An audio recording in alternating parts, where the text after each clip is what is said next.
Once again, your host, Cyron Smith.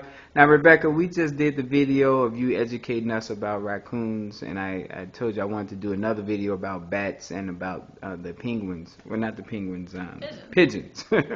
But this video, I want our viewers to know a little bit more about you, how you gotten involved with wildlife, what sparked your interest with that. And I guess you can start out with your childhood.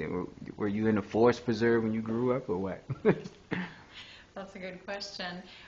Yes, I grew up, my father was the curator at River Trail Nature Center. So I had a wonderful opportunity to gather eggs from the chicken coop to help him feed the raptors, the hawks and owls, and he took care of the beehives there at River Trail Nature Center. And the Illinois state beekeeper taught my father how to beekeep.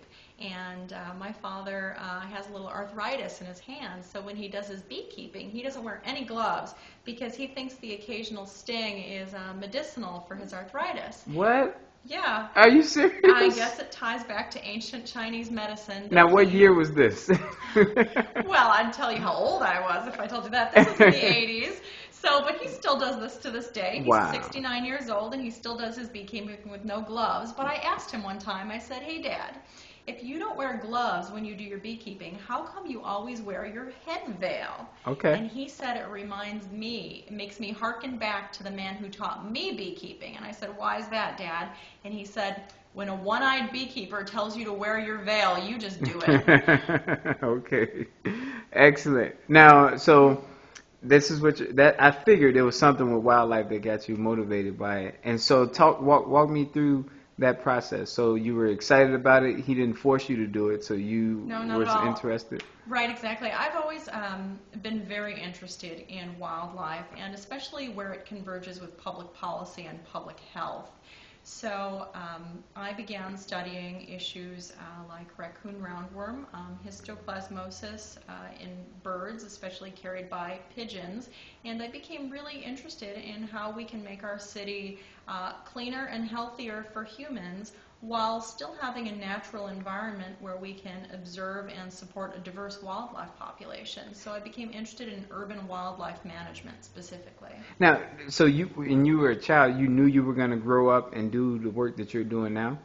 I've always known that I would work in public policy or advocacy in some way, yes. Now, you were telling me about your grandfather.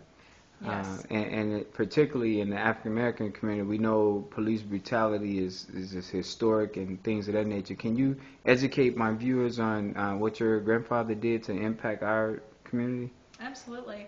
My grandfather was federal magistrate Bernard Weisberg, and he was an inspiration and a shining light in my life. And he did many, many wonderful things during his career, but I think the two that I'm probably most proud of and touched me really most deeply are the first thing he did was anytime someone who's being arrested has read their Miranda rights, that's his case. He argued the Miranda case before the Supreme Court. So it's really important to me that people who are taken into custody are presumed innocent and are given a right to their attorney and know that they don't have to make a statement that would incriminate themselves. The other thing that Can we go back? So, but let's define that a little bit more. So before he argued this case, what was occurring? I believe that people did not have to be read their rights. And so a lot of Chicago police officers weren't too thrilled about what your grandfather did, correct? They weren't, but they got even more mad at him when he helped the law be passed that any time there was a capital case that the confession had to be videotaped in order to be admissible. Wow. Right, exactly. He was, my grandfather believed that police were torturing confessions out of people and that those confessions may have been false confessions and that innocent people may have been going to jail. Right. He was unfailingly anti-death penalty. And I had the great honor to work for Governor George Ryan in '99 and 2000 during the time that he put the moratorium on the death penalty, and it's some of the proudest work I've ever done in my life. And people have a lot of mixed feelings about those things, and at the time my grandfather helped that law pass, many Chicago police officers had mixed feelings about that, and I used to ask my grandparents, hey grandmother, hey grandfather, why can't you get mail at your house? Why does your mail have to be delivered by the Chicago police? And it was because he was receiving threats from numerous police officers once the law was passed that people had to be Mirandized and that videotaped confessions were required. So every piece of mail had to be screened prior to reaching your grandfather. That's exactly right. The Postal Service did not deliver mail to my grandparents' house for a number of years. Wow. And that's a sacrifice that I take for granted. I'm sure others that, your public work can come back and haunt you like that, where you can't even receive your mail on your own. I'm sure he never regretted it or questioned it. I'm sure he was very, very proud of that. Excellent. So what's the second item that you were speaking about? Well, I wanted to let you know about histoplasmosis. It's very interesting. Many birds are what we call clean nesters. They use little branches and things like that to build their nests. Other birds are dirty nesters, and pigeons fall in that category. A dirty nester. They're dirty nesters. That means they spackle that nest together with their own droppings.